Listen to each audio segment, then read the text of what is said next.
4 штуки. 4 штуки сахара. 1 стакан сахара. Еще мука и разрыхлитель. Браво, молодец. Сейчас берем 4 яйца комнатной температуры, засыпаем сюда стакан сахара. Всё, мама? Да, все высыпай. И потихонечку все взбиваем до такой хорошенькой пены. Пенка отличная получилась, буквально где-то 5 минут взбивали. Сейчас добавим ванильный сахар и разрыхлитель вместе с мукой. 1 стакан муки буквально, я ее съела. Сейчас аккуратненько потихонечку сюда. И потихоньку все перемешать, чтобы сильно яйца не опустились. Также ванильный сахар, который придаст аромат. И, Паша, что будем еще добавлять? Разрыхлитель, да? Так. Есть, мама? Нет, тут нет.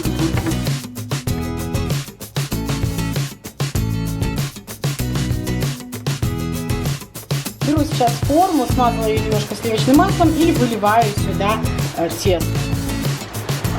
Тесто, видите, достаточно густое.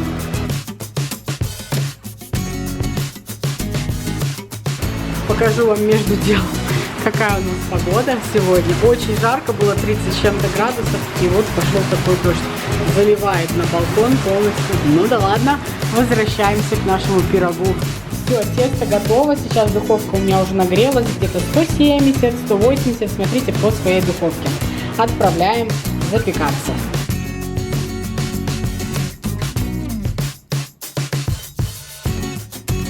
Пока готовится тортик, выпекается бисквит, точнее, сейчас будем делать крем. Это у меня молоко, сахар стакан, размешать.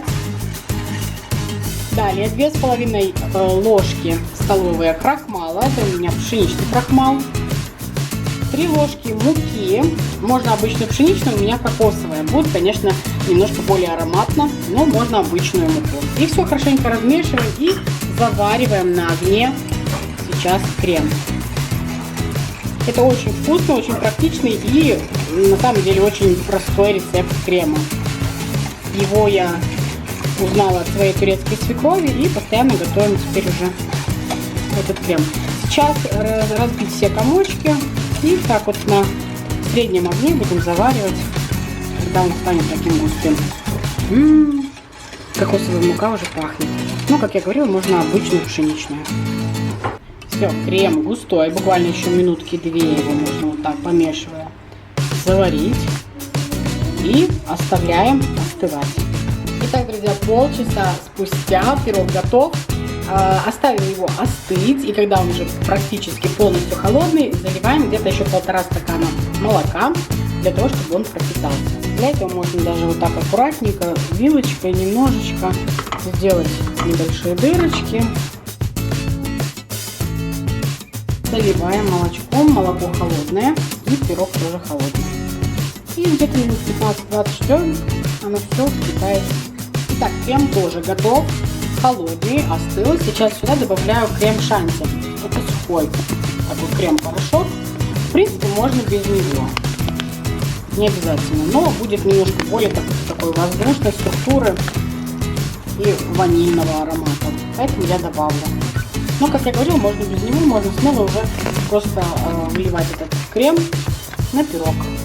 Взбили с шанти где-то 2-3 минутки. Смотрите, он побелел и стал еще более такой держащей формы. Все, сейчас смело выливаем просто этот крем на поверхность нашего пирога и, в общем, расстилаем таким ровненьким, одинаковым слоем. Поехали. Вот у нас получается. Можно немножко аккуратнее, как вам больше нравится. Не судите меня строго, я это делаю для своей семьи, для вас просто показываю как пример рецепта. Сейчас берем кокосовую стружку и вот так вот сверху аккуратненько посыпаем. Слой зависит от насколько любите саму кокосовую стружку. После этого ставим в холодильник хотя бы на пару часов, для того, чтобы оно все остыло. Можно украсить клубничкой, если кому-то нравится. То есть тут уже фантазируйте сами. Итак, режем вот на такие квадратики наш тортик после того, как он уже хорошенько пропитался и остыл. Вот, друзья, вы только посмотрите.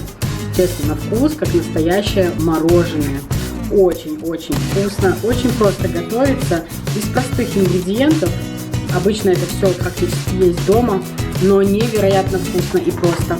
Так что обязательно приготовьте этот турецкий рецепт гелин-пасты, что называется торт невесты. Надеюсь, что этот рецепт вам понравится. Вы обязательно ставьте пальцы вверх, оставляйте свои комментарии. Если не подписаны на канал, подпишитесь. Здесь очень много вкусных и простых рецептов. Все, приятного аппетита, будьте здоровы и счастливы. Пока-пока.